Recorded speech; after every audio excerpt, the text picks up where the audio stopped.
Welcome to the Hot Rod Hangout Podcast. Whoop, whoop. I'm Matt. And I'm Ashley. And tonight we got a special guest in the house, Mr. Zach Parks. What's going on, man?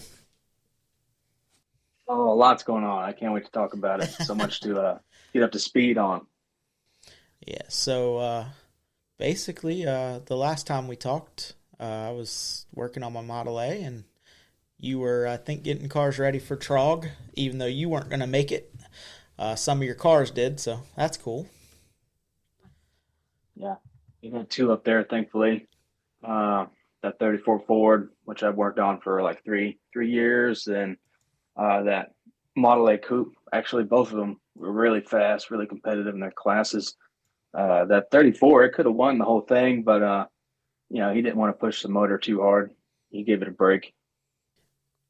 Isn't Trog more and I could be wrong, more of like an experience, a hangout, less about winning? Yeah, well, it's both. I mean, there's bracket racing, so there's actually legitimate winners per class. Some guys are serious about it, but the majority of guys, it's more about the pits, just hanging out and chit-chatting and, talking a little crap, seeing who could win a little race, even though most guys are competitive. Yeah. Well, I mean, there's some shit talking that's competitive, but I thought it was more on that side than the actual, like, I know their rules are strict, but, none of my stuff would fit it, but. It's more about having a good time. When I go up there, I just run a couple times. I've never tried to win anything. We had Ryan Gilmore on, and he took his Roadster up there for the first time, and he was talking about it. It wasn't an experience. You have to have, if you're a traditional guy, you have to go at least once. And he thought it was going to be a once and done, and now he's like, I can't wait for next year. Yeah, no, it's nice on the sand because you're not going to be breaking your axles, which on the traditional cars, that's like the most common thing to do. Yeah. Then, a transmission, a 3-speed that will only get you like 70 miles an hour max is like $1,200, so you don't want to break anything. It's super expensive and hard to find, but the view when you're racing from the beach and the water sprays you a little bit, it's just something about that part of it. Not even the crowd. It's just, it's second to none. So what are you currently working on? Well, about 4 years now, I've been working on a race of my own. I have a race in North Carolina that's been pretty good, but I just want there to be more traditional races on the East Coast. There's a lot of things to do like around Maine, up in that area, but more like southern states, there's not as many things to do. But I don't know, consider Virginia probably like the first southern state, and down there's not that much to do traditional hot rod wise. When I'm at Trog, we got guys coming all the way from Texas and stuff like that. And even for you guys, I don't know how long that drive is, but we need some more races like that a little further south. And I figured I'd do one in my home state here, my home city. So we'll be racing on Virginia Beach, the sand, right next to the ocean down here. And trying to compete against Trog. We're just trying to come out with more cool stuff to do. So we're going to be doing our own thing. It's going to be different from Trog, but it's going to be huge. I'm so excited. Awesome. And when what's the details? When's it going down? So it's September 11th and 12th, 2025, and it's going to be right at Virginia Beach. People who know the area, it's going to be in Rudy's Loop specifically. That's where the whole beach and boardwalk ends, turns around and goes back the other direction. So it's a cool little corner to really just throw a big party and shindig and just all have fun with these old school hot rods. Cool thing is that the boardwalk here is concrete. And so we can actually park cars right on the boardwalk. So the guys who want to be in the car show, but they don't want to be in the sand, there's a lot of guys, tail draggers and stuff, that they want to go to these traditional hot rods because, a lot of the tail draggers, they're traditional hot rods too. People don't talk about that, but like a fat fendered Ford with skirts and, convertible tops, that's super traditional hot rod too, So we want to have a spot for them. So you don't have to get in the sand at all. You could drive your car right on the boardwalk, park it in the car show. And we have 3 miles of boardwalk to ourselves. We could do whatever we want. So there's just unlimited space for a car show. So, car show side, we're doing like 1964 and older, and we're not going to be picky about drivetrain in the car show. If you go to 1964 and older, just bring it and have a good time. Park on the beach, look down at your hot rod from your hotel on the beach. That'd be cool, Hell yeah. And then on the race side, we're not trying to be as picky either. We're doing 1937 American and British cars and older, but they have to be fenderless, we don't want to get too heavy of a car in the sand. That's the problem with going too new. The cars get too big. Then we're doing 1965 and older American and British motorcycles just because of model cutoffs. If we said 55 and older, well, that model carries over for a couple of years, so we're trying to be fair to the different models. And if you were to go back in time right now, you had a time machine, you went back in time, you went to the salt flats or airstrips or just the backwood motorcycle races, 99% of guys were running Triumphs and BSAs in the 50s. Not very many guys were racing Harleys. Mm-hmm. And when you're on just Facebook Marketplace looking for a cool motorcycle, I'll tell you what, the British motorcycles are all over the place, way more affordable than a Harley. So if guys want to race some bikes too, man, you don't need a $20,000 motorcycle. I mean, I want to fly a Harley to death. I haven't got one yet. I will eventually, but we want to open it up to some more people, a little bit more flexible financially because, man, traditional hot rods are expensive. And then old school bikes, they're more than traditional hot rods now. It's just, man, if you try to buy a panhead right now or, a knuckle is insane, Mm-hmm. So, if you go to the knuckle or a panhead, that's another thing will be different from Trog. It's not just flatheads. It'll be the panhead models and older. Well, you will be able to race on the beach too. So we're just trying to be a little less picky and a little bit different more than anything else. Yeah. We just want to add another race on the East Coast, to just go and have fun. Now, the cool part about Virginia Beach is there is a buttload of hotels. So the boardwalk is concrete. Right next to the boardwalk is hotels all the way to the end of the beach. So one thing that's different is you could get a hotel room facing the ocean and sit on your own private balcony and watch the races from the hotel, just sitting there and hanging out in your own room. I think that sounds pretty cool to me, Oh, yeah, definitely. If you're older and you just want to watch the races, get a beer or something, hang out on your balcony and just, watch it from a little air conditioning in your own room. So there's a lot of things that we're not trying to copy anybody. We're trying to make it our own style. That's, it's going to make it really unique. And, and it's not because that was, we got compared with doing our show at Don Garlits. There used to be a show down here called Bulletproof. And everyone was like, oh, it's so cool that they're bringing that back. And I'm like, well, no, it's just another show at Don Garlits. It's not, they were real sticklers on, no billet, no new engines, where I was like, if it'll run and drive, bring it in here. I mean, my buddy he did a Cummins swap in 4 days and it pulled in with a string as the throttle cable. Yeah. Nice. That's awesome. So, and so it's not that you're trying to replace Trog. You're just trying to add to it. And that's kind of what this is all about, is just getting, because like you said, coming from here to go to Trog, that's a drive. I mean, Virginia's still a drive, but it's less drive than, Jersey. Probably. Yeah. Isn't that halfway for you probably? I don't know. Probably close. Yeah.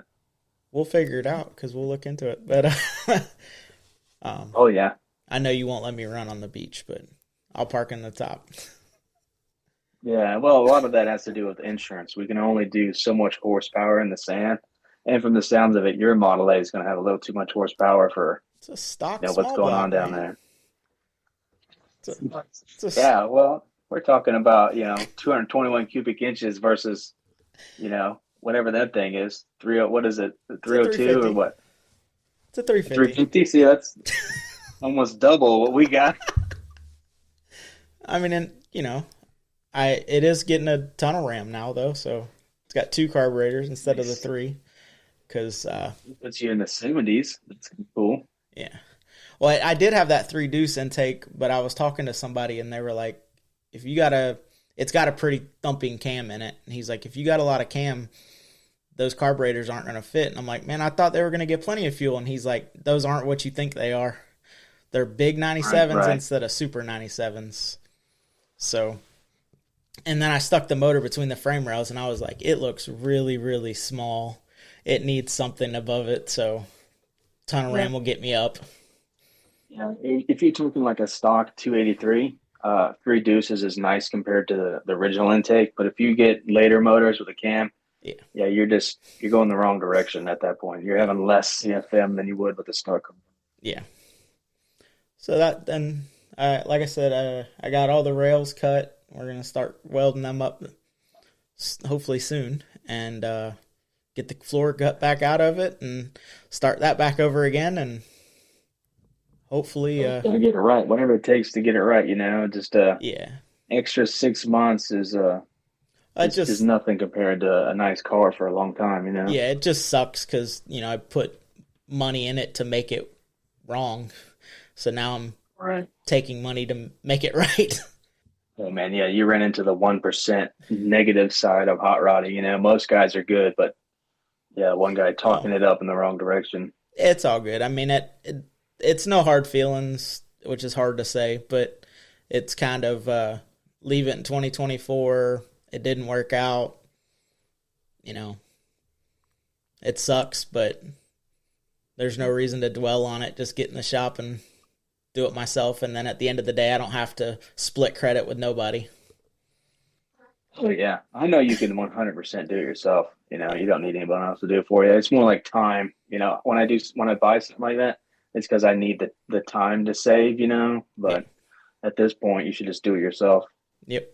And been getting some time in the shop, and we got some organization going on, and finally got lights in there. So now it's not daylight savings. I got 30 minutes to work before it gets dark. Now I can actually turn lights on. Oh yeah. So Yeah. Yeah, there's never enough lights in a garage, man. Just one, all of a sudden you're in one corner and it's like, why is it a dungeon just right here? I can't see anything. yeah. So what cars you been working on? 53 Lincoln Capri, which is a real pretty restored car. Then we got 1928 Model A. It's a coupe. I'm going to chop it 6 inches. So that was our final verdict, 6. He's a tall dude, so I gotta use my experience to get him to fit in it. That's one of the things I'm real good at. I can measure someone's height. I measure your knee to your back. I have you sit in a chair and I measure the geometry of your body, and I can get you to fit comfortably in most cars. Custom seats, custom pedals, all that kind of stuff. He's 6'1", and his proportions are actually really good. So at 6 inches, he's going to be very comfortable. I said, you got to be comfortable with sitting pretty close to the floor. He's like, I've driven rat rods my whole life. I said, well, this is going to be way more comfortable than rat rod because I'm going to get your knees up higher than you think you're going to have them. We're going to tilt your seat back. There's a lot of tricks you could do. I can cut out the butt of the floor. So his butt's a little lower, but 4-inch foam, is always the least amount that I'll do. So there's a lot of little tips and tricks that I've learned out through years. I worked for some really, really high-end hot rod shops. And I worked for some really just daily driver hot rod shops where they did low budget stuff for just the average guy. And between those two hot rod shops, man, I got a vastly different experience.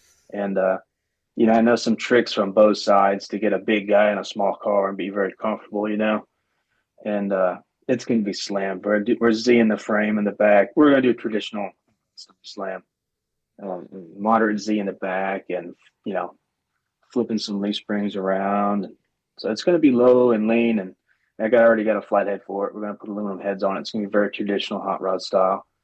Then, of course, I'm working on my 42 Ford. I finally cut the roof off of it. I've been wanting to do that for years, but when you're paying the bills with hot rods, your stuff is kind of on the back. Mm-hmm. And as I'm working on that kind of stuff, I'm always buying parts for the Blue Martian just because it's going to be the most high-end car that I've ever owned. Polish this, polish that, painted this, painted that. And So I'm keep buying more parts for it. So there's a giant pile of parts upstairs in the garage for it. Then I got a 39 Ford, it's another customer car, and I got a 53 Ford pickup that I've been working on off and on as that customer's budget allows. So we're getting close to painting it, which is the exciting part. Then now I have a motorcycle coming in the next 2 weeks. I'm gonna let's do like a custom bagger. He likes baggers, so we're gonna check that out. I'd like to do more motorcycles, man, because it pays the same, but it takes up like 1/8 the space. I can have 15 bikes in my garage and have all my cars in there still. I need to get mine back from my mom. Mine's still over at my mom and dad's house needing a battery, and we've been here almost 2 years, and it's still over there. Oh man, have you ever dragged your bags on a tight turn or anything like that? When I had the air ride. Yeah, we got air ride on this coming for it too. It's a 2004 Fat Boy. Oh, okay. We're gonna turn into a big wheel bagger. So I was telling him that I probably want to keep his bags the same height off the ground as his footboards. Yeah. And then I was going to ask you what your ratio was. Is it lower than the footboards? Well, I used to ride, I only had rear air ride because I made like redneck air ride. So there had 64 Corvette Monroe air shocks with a compressor, no tank. So flip the switch up, compressor kicks on, airs you up, lay it down, it dumps. And my bags would basically sit on the ground when they were low. So if you rode it around with normal height, I had no problem. But, you pull in somewhere and you're like parking lot pimping and you try to like skate it in. Yeah, that's. But I think my floorboards, that was with the old bags. I think my floorboards were about even with the bottom of the bags. Okay. That's what I was going to shoot for. Yeah. It's like, God forbid, you went into a swerve or something. Well, Fat Boy, that's Softail frame, so that's a little different animal anyway. Yeah, we got the bags on it underneath it. Yeah. So it should be pretty cool. Yeah. Air ride, I'm sorry. I say bags on cars, but it's not the same on I don't know. Yeah, the Softails would be more like a canister. Like an air canister. Weird way of saying it. I mean, because air ride for a Softail is all one piece, just two rods, right? Yeah. Right. So, I mean, there's been some creativity done. Like I said, I was just at the time no one was doing it when I did mine, and I was like, well, Corvette shocks are air, and I think the Monroes are 9.5 inches fully collapsed, which would have given me a 1/2 inch. So even if my air ride would have failed, I still could have drove. The Gabriels were 9 inches, and it would have put it in the tire, so you'd have ripped all your wiring and everything if you tried to ride it, which did come in handy because I lost air ride in Daytona, and I had to ride it home as a hardtail, and nothing sucks worse than riding a bagger as a hardtail. Oh, man. How long of a drive was it? About 2 hours. It's not too crazy. I mean, it's not cool. No. I drive a lot of choppers, so I know exactly what a hardtail feels like. Well, but on a chopper, you feel like it should be like, okay, this is what it should be. On a bagger, you're like, and everybody's riding by, and you're like gritting your teeth because every bump is hitting you, and they're like, it's a bagger, it's supposed to ride nice, right? So a little backwards. That's funny. But yeah, after that, I come home and I tore the airbags back off or air shocks back off and put regular shocks back on it. I was like, I'm never having this failure again. Right? Yeah, that would suck, man. But just the silly things to save a little bucks, and now they sell a kit with all that stuff already done, and I'm like, oh, so I guess I wasn't that crazy to have tried it. So no, a bag looks good when it's sitting on the ground. Yeah. So, and then when me and Ashley got together, we did a Road Glide swap front end on it, and the One Touch new style saddlebags. That was our first project together. Nice. So it went from I've seen that. You need to take some pictures of that thing. It just basically looks like a Road Glide that Harley never built. So it's got an 88 with a 95 Mikuni carb. So they never made a carbureted Road Glide. So that works. And it's a gray motor because it was a standard. So they never really made that. They never made a Road Glide with a gray motor either. So nice. We did a Bluetooth controller wired to the speakers. So still no radio or nothing. Kind of the less is more, but also it had a little bit of speakers, but they didn't really work. I've never really understood music on a motorcycle because if your exhaust is right, you can't hear it anyway. So, right. Yeah. I don't like to listen to anything. I don't like even a windshield in front of me when I'm on a motorcycle. I just got to get away from everything, you know? I had about the littlest windshield you could possibly put. When it was the Street Glide fairing or Electric Glide fairing, it had a 4-inch painted fairing, so it wasn't really. And then this one, I think I went 6 inches because it was the lowest I could find that would get over the hump for the Road Glide dash. Oh yeah. Me and Dad.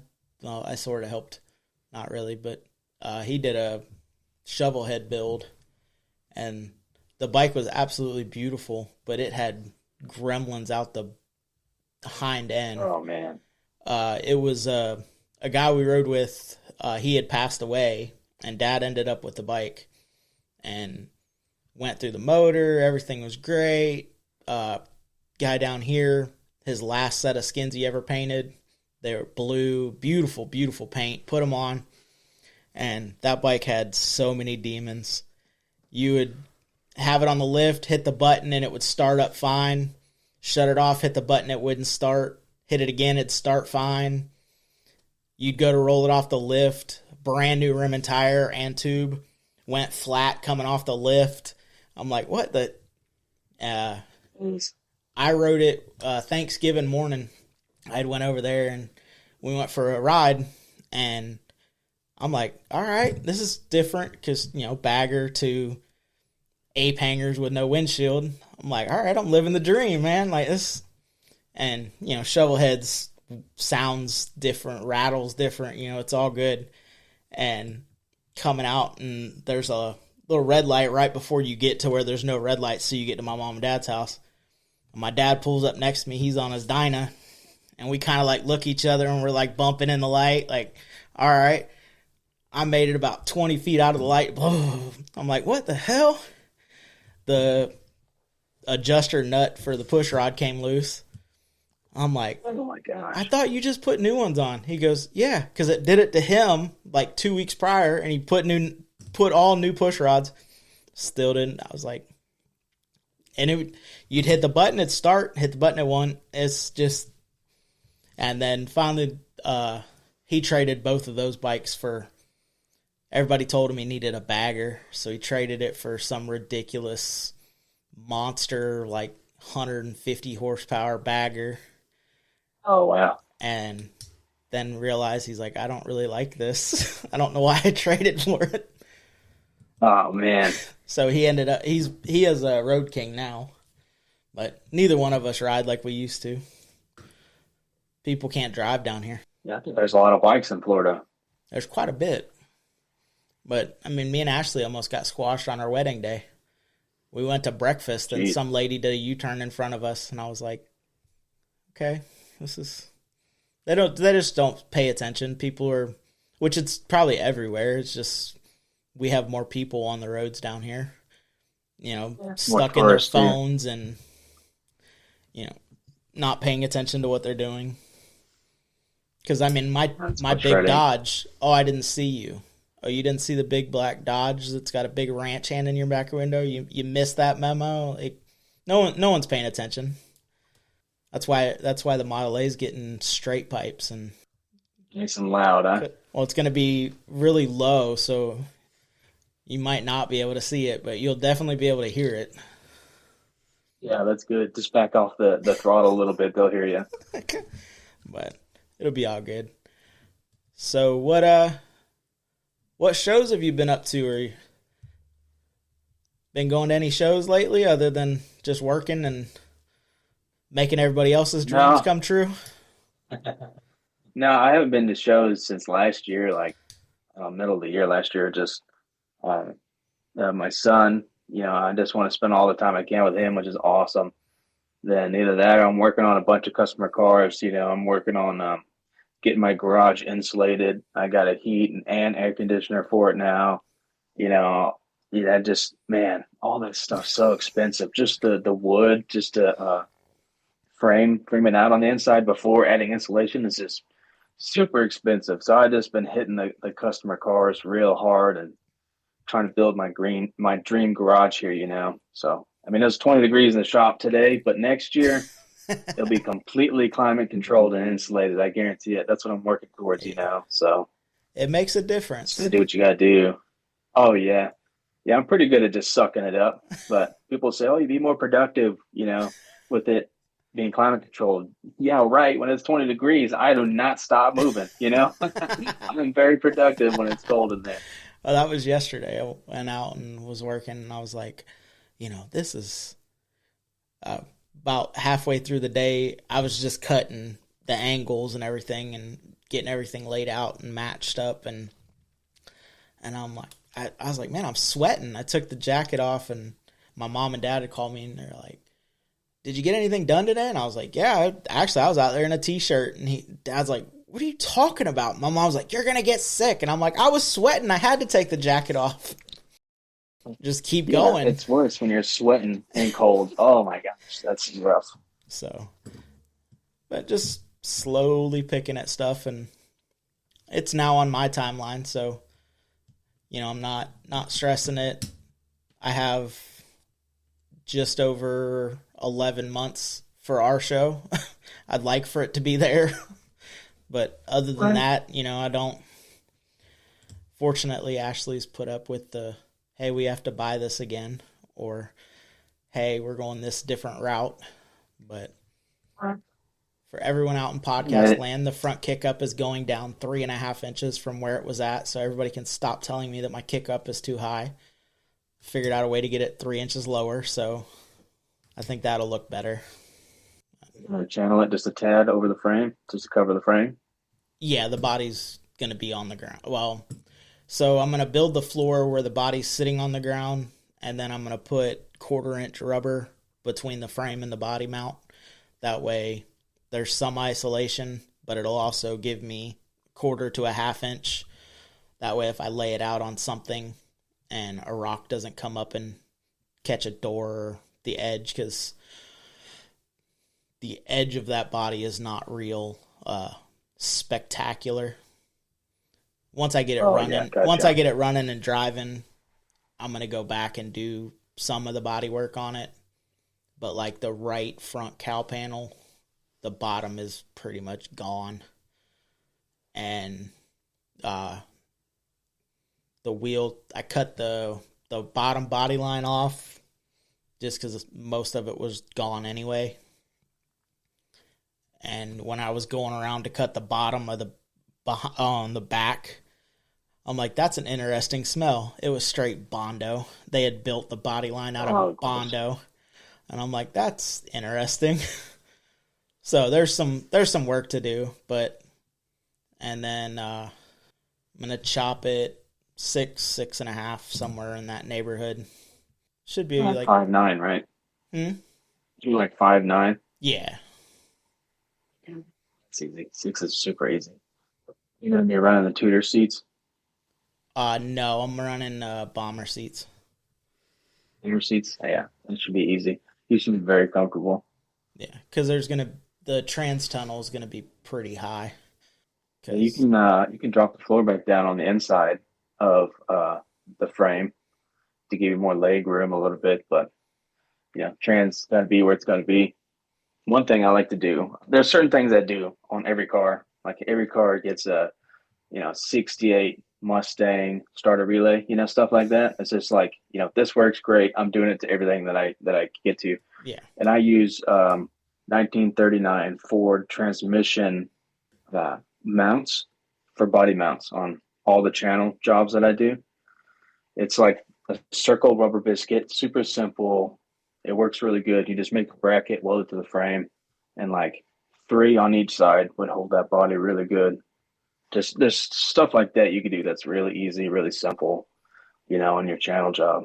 Well, once I get the floor cut back out, maybe I'll holler at you, shoot you some pictures, because right now the floor would expose the frame like an inch, and there's nothing between the frame and the floor structure. So that's no problem. Just 14 gauge. I have my local steel shop. I was like, I'll cut this at 30 inches, a 14 gauge steel, and they have a big press, and they'll bend it into a 90, and that's my whole subfloor, front to back. And I cut it and bend it in to match the flow of the body on the side. And it's like super strong, super easy. You could channel channel a Model A in a weekend with something like that. So you don't run one by? Like you don't run a floor structure? You just run the... Yeah. So that it just comes up and it comes in to whatever amount that I want it to. Then the two sides connect via 1x2s. Oh, okay. I like to use 1x2s. They lay real flat and a lot of structure. Then you make a floorboard in between the 1x2s. So it's real strong, super easy, and it's just super fast. Yeah. You don't need weld porn. You don't need these super floor porn looking pictures to show off to the internet. You know what I mean? Yeah. That gets the job done and it works good. And you have something to mount your seats too. So when you're doing your 1x2s, think about where your seats are going to mount, because it's nice to bolt it right to the 1x2. Yeah. So stuff like that makes it just so much easier. Well, like I said, after I get the floor cut out, I'll shoot you some pictures and we can figure something out, because I don't know exactly where the frame's going to lay out. I kind of laid the pieces next to the body and tried to like make it 26 at the cross member and 44 at the back. And I'm like, well, that looks like it's going to line up with the body pretty good, but till I get them welded and put in there, I won't really be able to see exactly where it sits. Yeah, definitely tack weld it, then put the body on it. Yeah. You can leave the frame sitting on the ground, and just set the body on top of it, see what it looks like. Yeah. So I know I'm going to put the front kick-up's going to be inside the firewall. That way all it is frame rail sticking out, so it just looks like, it doesn't look like it's such a high kick-up. Well, that'd be good. You could kick up like a toe board on the inside. That wouldn't be too bad. Yeah. That's part of the plan. Yeah. Sounds like you got a good plan going. Yeah. I try. I'm just a podcaster trying to be a fabricator. Yeah, there's no reason why you couldn't do it yourself. Yeah, this stuff's easy. It's figuring out what you have to do is the problem. Well, sometimes things you do to save you time cost you time. Yeah, for sure. We're making forward progress, and then we weren't, and now I went backwards for 2 or 3 months to get back to where I started, so I can now start again. But it's all good. Well, you wouldn't have learned what you learned if you didn't go through all that, True story. Hey, we're gonna have to pause this for a second, and we're back. Michelangelo, yes. It was weird. It started. I had a buddy borrow a trailer, so I had the car parked where the trailer needed to go. So he pulled up, and he's like, "Hey, if you move the car, I'll back trailer in." I started it up. It ran about 10 feet and shut off. And I was like, okay. And I just thought, well, I didn't let it warm up enough. I was just trying to get out of his way too soon. But whenever I hit the starter, it wouldn't do anything. I'm like, that's really weird. I'm like, just leave it. I'll back it in later. And I thought it was the ignition switch, because I would get it to click and then all power would be gone. It would shut the fuel pump off. It would shut everything off. Yeah. I'm like, that's really weird. So Saturday, we figured out that the positive cable going directly to the starter would have 12 volts, or 12.7. I would hit the key, and it would completely go to 0, and then it would slowly trickle back up. And I'm like, how is that? That's a direct wire. How is that losing power? I guess it was just old and broke down on the side that it was making enough to to signal power, but not enough to actually transfer it. So place that, and then on the dash, I still don't know what it was. There was or not on the dash, on the firewall, there was like a resistor, and I'm assuming it's from the 6 volt to 12 volt conversion or something, but it was faulty. So we ended up, instead of running, like a wire ran out the firewall, connected, another wire ran in, and they literally went to the same thing. So we just took it out and wired that directly to the starter, and now we have power, and now it runs good. You used to have the starter solenoid is on the starter then, huh? Well, that's what I thought of that too, but then just tracing it back, I wasn't getting any. We got it just once I put the ignition, because I replaced the ignition switch, and it was doing the exact same thing. And once I wired the battery and the lights and everything into the switch and tried it, it would crank. Or after we replaced the positive lead, it would crank, but it wouldn't start. And check, no power at the coil. That was the wire that was doing the loops around. There's a whole bunch of wires under that dashboard that are disconnected and they go nowhere. And I need to go in there and like clean them out. But at the particular juncture, I was like, I just want it to run. And then I'll go back and clean it up. And I'm not going to lie, I'm probably not going to go clean it up until there's another problem. And then I'll say, hey, I should have cleaned those up. You know, that car is kind of the Band-Aid. You know, we just put Band-Aids on it. And, you know, there's still a zip tie holding the distributor in time. You know, it's... No. Yeah, it started running like crap. I reached in, and I'm like, the zip tie, like, I heard zip tie release, and I was like, what the crap? Put a new zip tie on it, tightened it up, adjusted it. I'm like, hey, it's running great now. The fix, put an extra zip tie in the glove box. You know, it's like... Jeez. But it's eventually not going to have that motor in it. I'm not going to dump a whole lot of money in it anyway, because it has to end up with an automatic for Ashley. So, Well, I'm in small block automatic, 350 is like the easiest combo to find on mine. I thought that her car was going to end up with my motor and trans for a couple little whiles. That car would have been rowdy with that motor, though.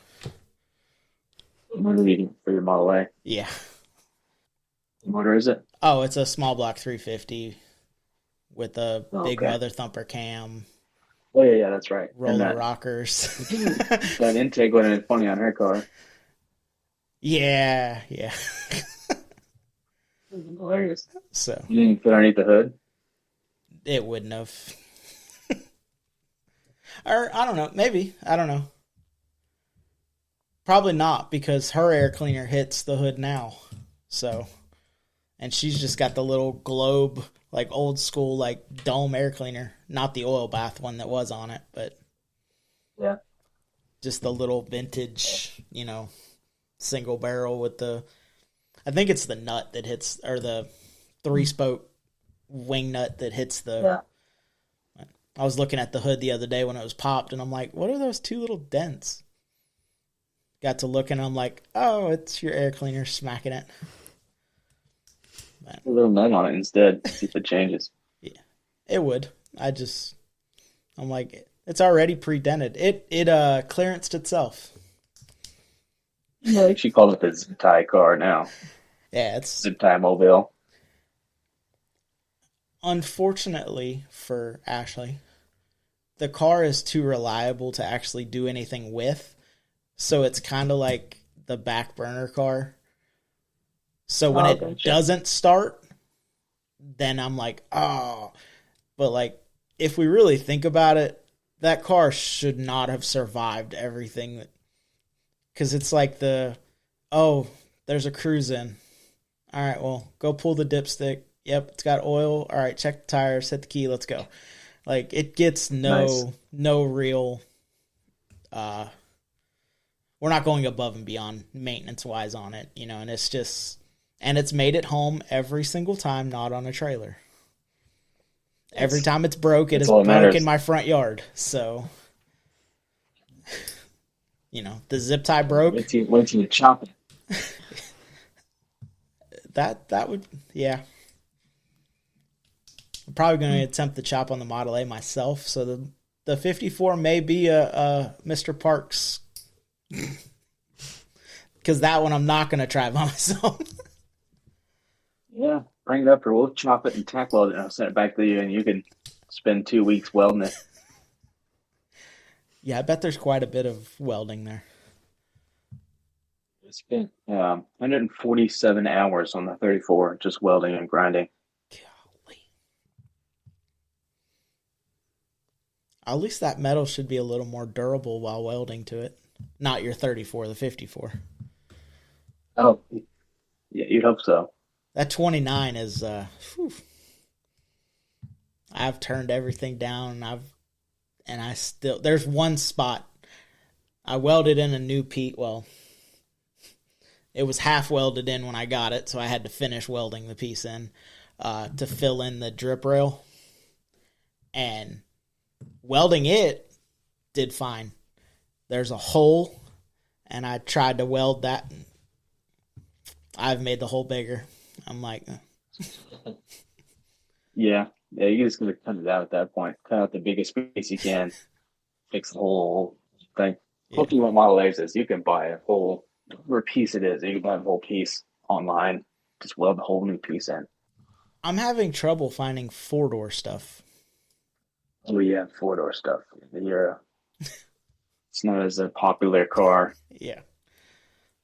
Especially the all wood one that you got to. It's even worse. Yeah. Well, there's not much wood left.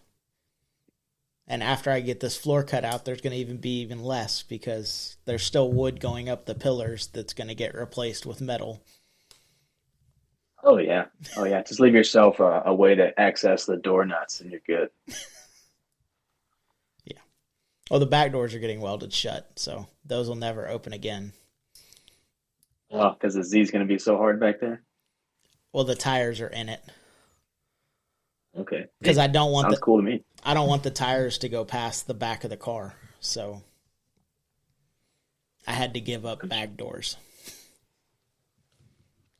Listen to the two of you right now. It'd be all right.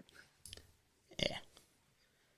I already said I'm going to put like a little dog throne, because we have the little 10-pound dog is obsessed with anything that makes noise. So I'm going to hook a little leash where he can only get to the 2 doors. He can't jump out the window, and just make him a little throne in the passenger seat when Ashley don't want to ride with me. Nice. Yeah, he's tried when Ashley first came to the house, I fired up the bike one day, and he like went nuts trying to hop up and like go for a ride, and I'm like, this is, and he panics in a car. Rides. Like in a normal car, he like anxiety out the ass. But anything that makes noise, the lawnmower, he wants to ride the lawnmower with me. Huh. I took him to work with me in the 54 by accident. I fired up the 54, opened the door up, and he slid behind the seat. And I made it luckily I only work like 5 minutes from the house. But I was turning the corner and something caught my eye, and I looked, and he's just sitting back there like, I was like, all right, well, I guess we're going home. It was a good time. Yeah, good morning. Yeah, he was. And the other one, he'll go wherever I go. My dog, the Chihuahua is Ashley's, or was Ashley's. They switched. We kind of switched. But if I'm going anywhere, Chevy will go with me too. But if he's not going with you, then he's protecting me at home. Yeah, he's been He's been not mad saying at me. Nikita Taco Bell. Huh? He's not saying Nikita Taco Bell. Yeah, that's the Chihuahua. He's a cute little dog. He's my buddy though. He'll curl up. He is obsessed with like pressure. So like he wants to bury himself under you. So like I'll be laying on the couch and he'll like fit between, and like I'm like, that can't be comfortable, dude. You're completely underneath me, and I'm not a little guy. Yeah. look over and the cover like pokes up because he's completely under the covers. He's burrowed. I love dogs. I got 4 dogs. Then when my parents visit, there's 6 dogs here. It's a good time. How's the little dude doing? Oh, he's awesome. Finally out of the like newborn stage, and it's more of the fun stage. He's giggling and smiling, and I'm just letting him be into whatever he likes. So just kind of figuring out what he likes, and he likes Bluey, and he likes Lightning McQueen. So he's liking some car stuff. Hey, and there's hot rods coming up and down the driveway here all the time, and the loud, powerful cars don't bother him at all. So like, oh, that's a good sign. yeah. You know. He was probably used to it in the whatever room. reason, I was gonna say. yeah, I guess, yeah. It's nonstop here, so you better get used to it. 10-4. Well, before we go through our sponsors and the dates, is there anybody that you want to shout out? Yeah, not particular. Just me and Chuck, the guy who runs Rod Style. We're running the race together. So we've been working on this for like 4 years. There's a lot more stuff going on at the race too. So, we'll have a cruise night, Friday night and Saturday night. And what's cool about Virginia Beach, looking up on the map sometime, is where we're doing the whole race and the show and everything, the main strip, the main like road goes in a circle and goes back in on itself. And you can drive it all the way to the north side, and it goes in a circle and turns back on itself. So Friday night, Saturday night, we'll have a cruise night. You just drive up and down the main strip here all night long, as long as you want to. Hopefully it'll be like American Graffiti out there all night is what we're hoping for. Hell so yeah. Just a lot of cool stuff going on at this race, man. 2026.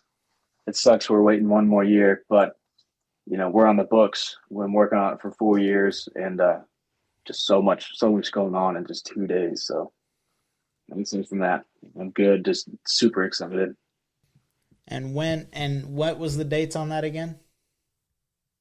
It's September 11th and 12th. 12th is the race.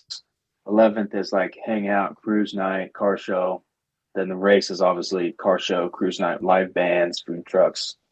We're probably going to have some gnarly artist competitions there. So, we're going to be sponsored by Gnarly and Rod and Style magazine. So we'll be doing a lot of stuff for them there too. Sweet. And that's 2026. 2026. All righty. So I'm going to wait one more year, but it's going to be a huge deal. Huge weekend. Well, that'll give me some time to get my Model A done. Yeah, you better be ready by then. Shoot, maybe the 54 will have an automatic in it by then. We'll bring both of them. Yeah. And make sure you go show Johnny Jalopy some love, Facebook, YouTube, and Instagram. Check out Throttle Addict using the code word Hot Rod for 15% off. Need to hit them up for some sunglasses. Oh, yes. Make sure you go show Wrenching for the Future some love, Facebook, Instagram, and TikTok. And be sure to check out Ty Blends from Top Notch Barber Studio here in Bushnell. Check them out on Instagram or TyBlends1 at Booksy.com to book an appointment. And definitely go show Low Income Photo and Low Income Clothing, Facebook, Instagram, Bromaghan Media, Father Son. They're getting almost as bad with they got 5011 over there. Go support everything that Kelly Bromaghan and his son is doing. Oh, yes. All right, guys. Till next time, get out and drive your shit. See ya. Later.